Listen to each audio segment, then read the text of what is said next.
Deep within the whispering woods, where gnarled branches clawed at the moonlit sky, stood an ancient house.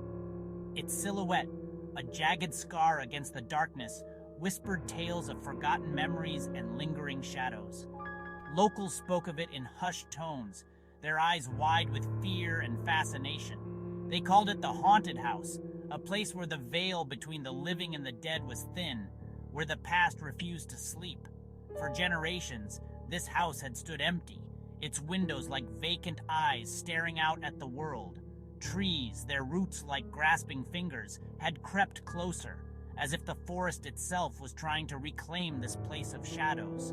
The air around it hung heavy with the scent of damp earth and decaying leaves, a reminder of the relentless march of time and the slow, inevitable decay of all things.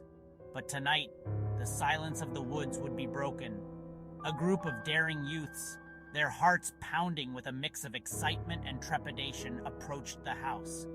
They had come to challenge the darkness, to confront the rumors, to see for themselves if the stories were true.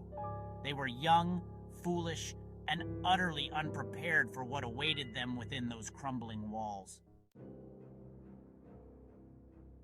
The youths, 5 in number, stood at the edge of the overgrown lawn. Their flashlights cut through the darkness, their beams dancing nervously across the face of the house. There was Sarah the skeptic, her face set in a mask of determination. Beside her stood Mark, his eyes wide with a mixture of fear and exhilaration.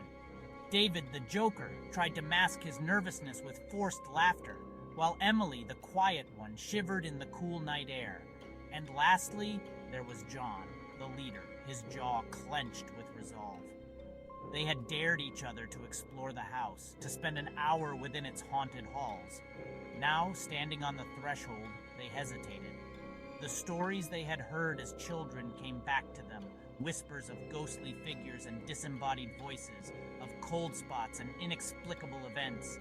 For a moment, the weight of the house's history pressed down upon them, threatening to suffocate their bravado. But they had come too far to turn back now. John, taking a deep breath, stepped forward, pushing open the creaking gate. One by one, the others followed, their footsteps loud in the stillness of the night. The house loomed before them, its dark windows seeming to watch their every move. As they approached, a cold wind swept through the trees, carrying with it the scent of something old and unwelcoming.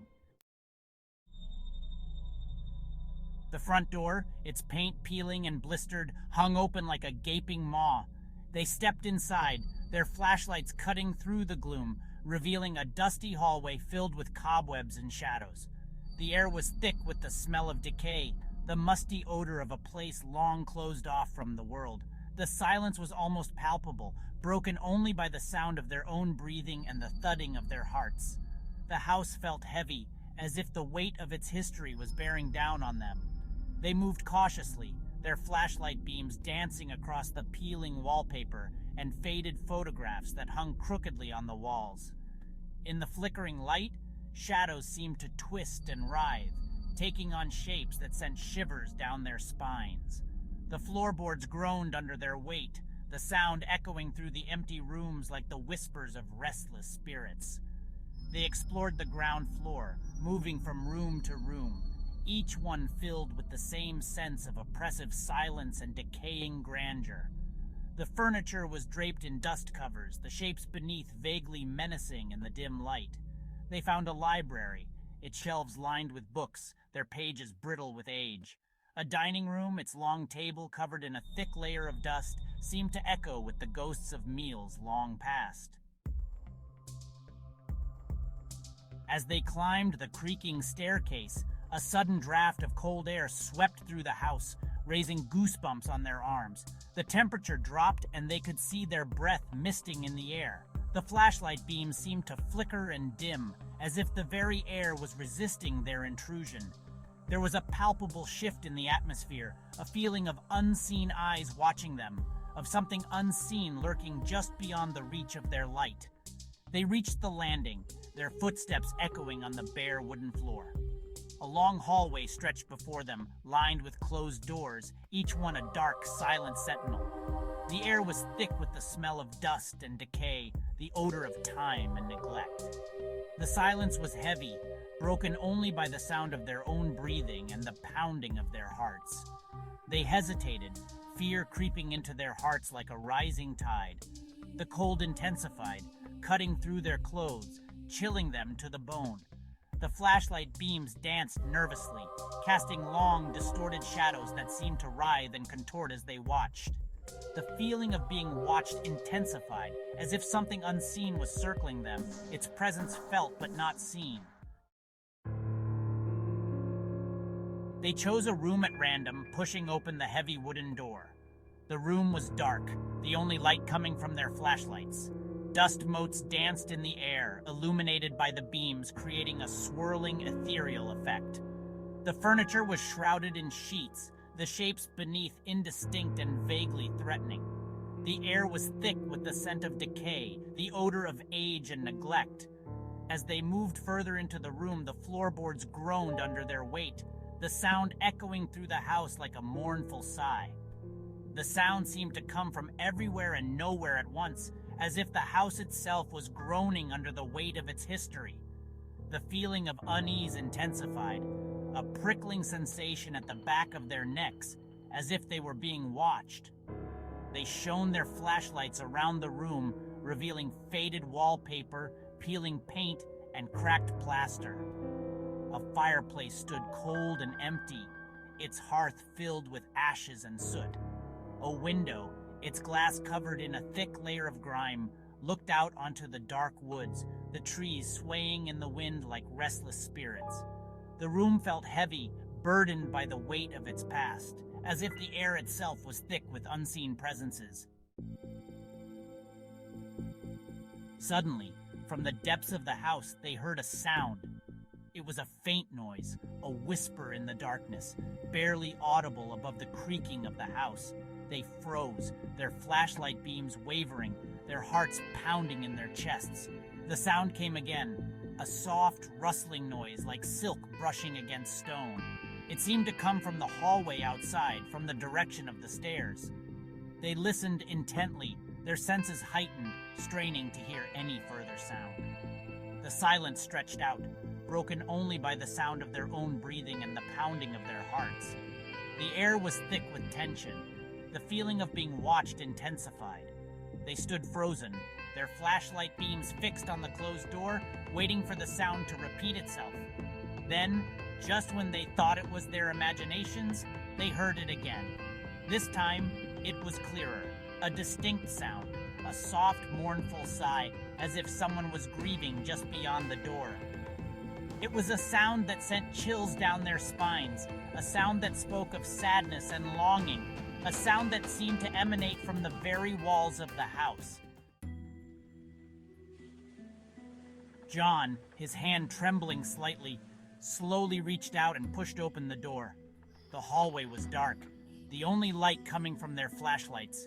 They peered into the gloom, their hearts pounding, their senses on high alert. For a moment they saw nothing, then just at the edge of the light, something moved. It was a fleeting glimpse, a flicker of movement in the shadows. A figure, tall and gaunt, its form indistinct in the dim light. It seemed to glide rather than walk, its feet not touching the floor. Its face, if it had one, was shrouded in shadow, its features impossible to discern. It was there and then it was gone, vanished into the darkness as quickly as it had appeared. They stood frozen, their minds struggling to comprehend what they had seen. The air was electric with tension, the silence deafening in the aftermath of the apparition.